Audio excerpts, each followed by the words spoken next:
Este vídeo aqui é um alerta. A próxima queda das ações brasileiras pode estar próxima e eu vou te explicar o porquê. Parei tudo que eu estava fazendo agora, você deve ter visto que eu subi nos últimos dias. Eu estou intenso aqui na gravação dos conteúdos do programa Investidor Sempre Alta 3.0, essa nova versão do programa. O pessoal que entrou na semana passada, não basta prometer, né? Agora a gente tem que entregar, então a gente está muito focado nisso. Eu até dei uma sumida por aqui, mas eu preciso fazer um alerta para vocês dessas últimas análises que eu venho fazendo e que me fazem crer que a gente pode estar próximo de uma nova queda, tá? E não é por culpa do Brasil, tá? É por culpa do contexto internacional, você já vai entender nesse vídeo. Então vamos lá direto ao ponto. Queridos, olha só, antes apenas, né, de eu entrar nesse ponto, só quero mostrar para vocês algo importante.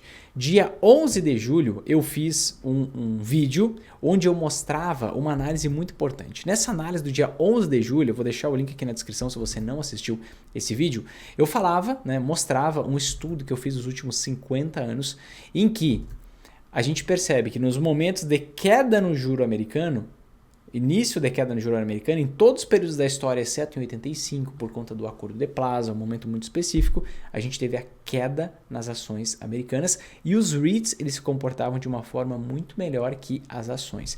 E só para mostrar para vocês, né, a evolução desse cenário, é exatamente isso que vem acontecendo. Se a gente pegar aqui, ó, do dia 11 de julho para frente, a gente vai ver o seguinte: os REITs estão valorizando 15%, as ações pelo VOO, que é o nosso índice principal de ações americanas, está mais ou menos estagnado, ações de tecnologia está caindo 6%, né? E o nosso glorioso ouro aqui vem valorizando fortemente. Então, esse cenário está se materializando, REITs estão rompendo aí as máximas do último ano, ouro hoje acabou de romper a máxima histórica, enquanto isso as ações não conseguem valorizar, né?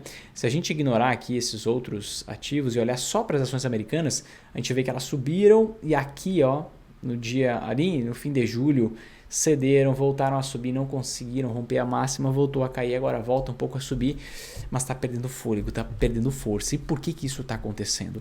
É justamente o que eu vou te mostrar nesse vídeo. Inclusive, manda aqui embaixo para mim, você investe em ações americanas hoje, sim ou não? Manda aqui embaixo nos comentários que eu quero saber. Você investe em ações americanas, sim ou não? Queridos, vamos lá, olha só. Vemos aqui a inflação americana pelo PCE, que é o principal índice de inflação que o Banco Central americano gosta. A gente vê claramente que essa inflação vem caindo consistentemente, né? A gente tinha encontrado um platô e agora vemos caindo de novo consistentemente. Então a inflação está controlada nos Estados Unidos. Isso é um sinal de que na semana que vem a gente vai ter juro americano em queda, tá? A gente vê aqui pelo relatório de emprego do payroll, que basicamente mede a variação no número de pessoas empregadas, vindo muito fraco, né? Se a gente olhar aqui, ó, a projeção para o mês passado era 176 mil novos empregos e veio o resultado em 114 e foi revisado para 89. Isso aqui, gente, é metade desse valor, praticamente. Tá? Depois a gente teve a projeção para essa última divulgação, que foi agora dia 6 de setembro, projeção 164 e o resultado que veio 142. Então o emprego está ficando complicado. Quando o emprego fica complicado, tem um desaquecimento no emprego, o que acontece? Tem o desaquecimento na inflação, tem um esfriamento da inflação. Por quê? Quanto mais emprego, maior é a pressão para o aumento dos salários, maior é a pressão, a possibilidade de aumentar a inflação. Se você tem um emprego ficando mais fraco, a inflação ela deve cair. Por quê? Porque o poder de consumo das pessoas não cresce numa velocidade tão rápida. Aqui a gente vê aqui ofertas de emprego pelo relatório JOLTS. Tá? E a gente vê isso aqui na divulgação semanal, a gente vê claramente que desde o pico lá que foi encontrado em maio de 2022, a gente vem caindo, e agora viemos para um patamar abaixo de 8 milhões de vagas no mercado de trabalho. Já caiu em 33% as vagas de trabalho e estamos ali nas proximidades dos dados de julho de 2019, que foi o momento que começou a esfriar a economia americana de uma forma mais forte, e aí veio, né, com certeza, com os acontecimentos sanitários de 2020, aí veio uma pressão mais forte para a diminuição da oferta de emprego, né? Mas a gente vê aqui o mercado de trabalho americano complicado. Por enquanto, a gente ainda não tem uma onda de demissões, né? Pedidos iniciais por seguro-desemprego, a gente vê mais ou menos em linha aí com os últimos anos, nada muito diferente. Teve uma grande alta aqui em 2024, agora está cedendo um pouco, mas é também em linha com os outros períodos, né, da história. Então, o que acontece? O emprego está desacelerando, isso deve jogar a inflação para baixo, então dá para reduzir o juro, né? Mas daqui a pouco a gente pode ter esse seguro-desemprego disparando, principalmente porque a confiança do consumidor americano está muito baixa, né? Se a gente analisar historicamente, olha só, a gente tem períodos aqui em que essa confiança ela sobe e desce, sobe e desce, sobe e desce. O maior ponto aqui foi ali nos anos 2000, né? Foi em 140 pontos, que foi exatamente o ponto que a gente chegou ali em 2018. E aí depois disso, a confiança do consumidor americano começou a cair e aí provavelmente a gente teria uma recessão ali, algum nível de recessão, mesmo se não viesse o gatilho de 2020, né? Mas acabou vindo o gatilho de 2020 e ele foi o grande culpado. Só que a gente consegue perceber claramente, isso é muito nítido, que a confiança do consumidor vem caindo com o passar do tempo, né? E a confiança do consumidor, basicamente, nos mostra qual o sentimento das pessoas. O sentimento das pessoas em relação a gasto, em relação a poupança, em relação ao consumo, e as pessoas estão com o nível de confiança baixo. Quando a gente vê esse patamar aqui na faixa do 100, não é um patamar extremamente elevado, é um patamar historicamente baixo. E aí quando se entra numa crise, né? O pré-crise de 2007, 2008 estava ali em 106, 108, 111, né? Mais ou menos o patamar que a gente está hoje. Antes da crise de 89 também estava mais ou menos nesse patamar, mas a gente vê que é um cenário de queda. Cenário de queda de confiança é um cenário onde as pessoas poupam mais, consomem menos e um dado muito importante, 78% do PIB americano é consumo. Se as pessoas têm baixa confiança, elas não consomem. Se elas não consomem, as empresas não faturam tanto. Se as empresas não faturam tanto, as empresas não lucram tanto. Se as empresas diminuem os lucros, o mercado entra em pânico e as ações, sem dúvida, desvalorizam. Além disso, a gente, muito provavelmente semana que vem, está entrando num período de queda nos juros americanos. E a gente tem um estudo aqui, que foi que eu comentei logo no início do vídeo, que nos últimos 50 anos, nos primeiros 6 a 12 meses de queda no juro americano, a gente vê as ações desabando. 31% lá na década de 70, 22% na década de 80, 17% no fim da década de 80 início da década de 90, anos 2000, 47% de queda. 2008, 53% de queda, 22% de queda agora nessa última década. Exceção à regra foi o Acordo de Plaza, feito em 85, que fez as ações valorizarem. Mas por quê? Você sabe muito bem o porquê, porque eu já te expliquei. Vinícius, eu não estava nesse vídeo. Tá bom. Vamos olhar aqui o dólar index. Pelo dólar index você vê o seguinte. Você vê que lá na década de 80, o dólar, o dólar index ele mede a força do dólar em relação às principais moedas mundiais. Mas ele encontrou a sua maior força na história. Ninguém conseguia comprar dos Estados Unidos porque o dólar ficou muito forte em relação a todas as moedas mundiais. Você tinha aqui o dólar index no nível de 160. O máximo que você chegou depois disso foi ali nos anos 2000, 2001 em 120 pontos. Hoje está em 101. Então era uma força de dólar assim que os países não conseguiam mais comprar dos Estados Unidos. E os Estados Unidos, uma potência exportadora, o que acontece? Também não conseguia faturar. As empresas estavam com muita dificuldade de crescer em seus negócios.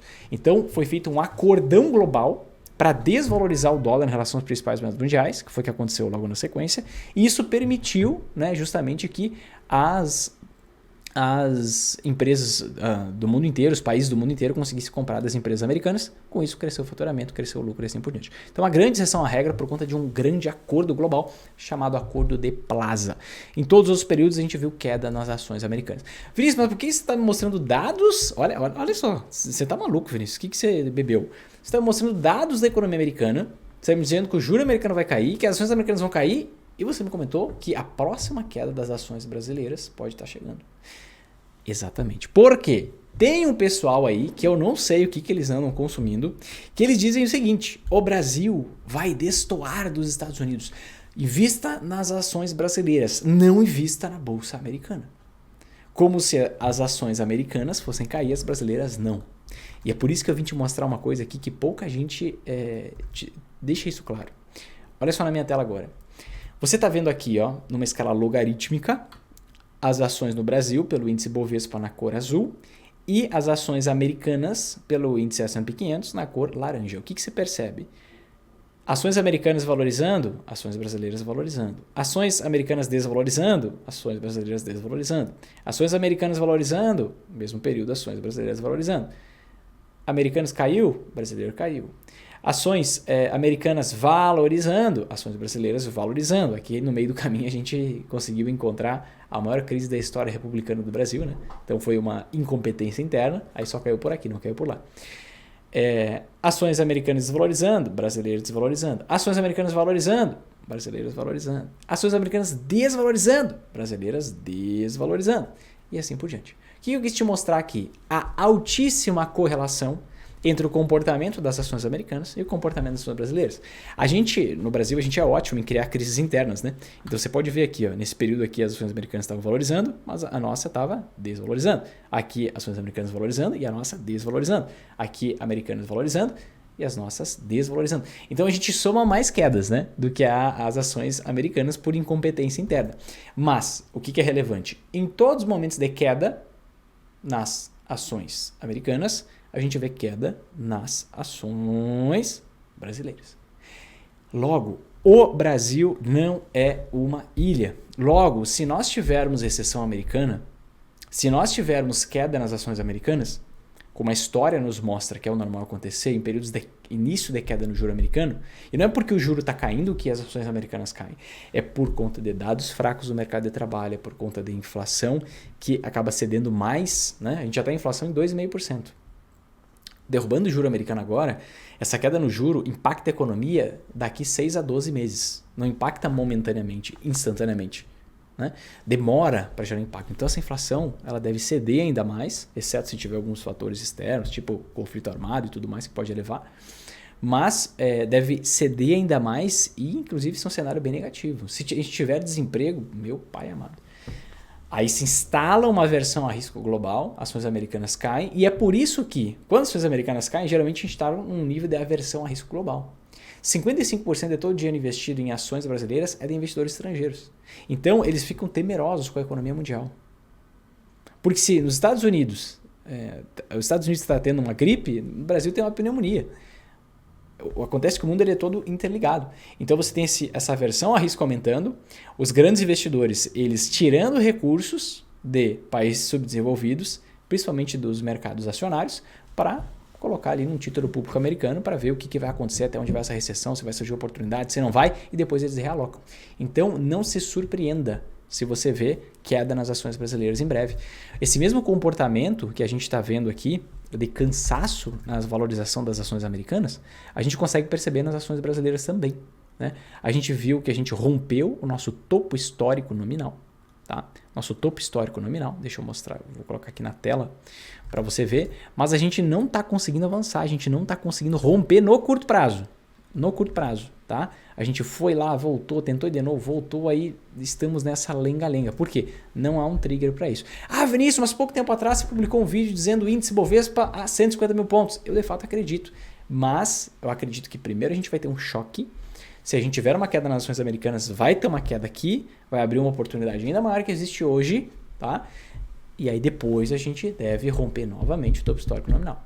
Por quê? Porque o juro americano vai cair, vai continuar caindo, isso permite que o juro brasileiro caia e abre uma janela de oportunidade. Mas antes pode vir um pequeno crash. Então você que tem uma visão mais de longo prazo, mais passiva de investimento, deve ter chacoalhada e volatilidade por aí.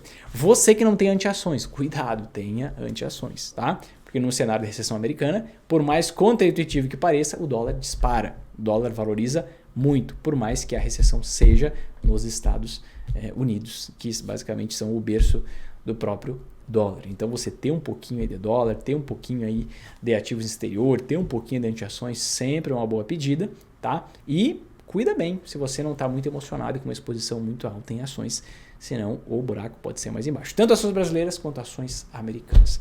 Tá bom, queridos? O Brasil não é uma ilha, lembra disso. Então, manda aqui embaixo que eu quero saber, você investe em ações americanas, sim ou não? Quero saber quem está exposto no exterior e não só no Brasil. Tá? E se você gostou desse vídeo, toque aqui embaixo em gostei, compartilha isso com seus amigos, te inscreve no canal, ativa o sininho, faça todo esse processo. Te vejo no próximo vídeo. Um forte abraço e até!